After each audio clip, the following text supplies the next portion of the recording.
Hello guys, अस्सलाम वालेकुम। This is a हमूर फिश। आज मैं इसको फ्राई करूंगा, इंशाल्लाह मजे से खाएंगे।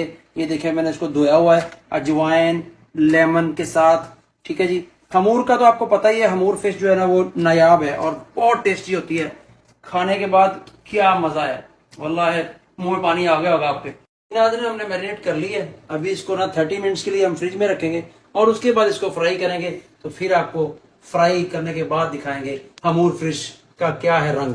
जी नाज़रीन, अभी हम जो फिश को फ्राई करना स्टार्ट कर दिया है। 3 पीस डाले हैं क्योंकि मैं ऑयल की जो मिकदार ज़्यादा नहीं बढ़ाना चाहता था, इसलिए ऑयल मैंने थोड़ा डाला है। इसमें भी फ्राई हो जाएगी और बहुत अच्छे तरीके से फ्राई होगी। अभी हम फ्राई स्टार्ट की है, तो इंशाल्लाह फिर दिखाते हैं आपको बाद। स्टार्ट। जी नाज़रीन, डिलीशियस फिश हमूर जो है रेडी हो गई है। अब इंशाल्लाह मैं और मुस्तफा भाई दोनों मिलके खाएंगे। जज़ाकल्लाह जी, शुक्रिया। बहुत ही मजेदार बनी है।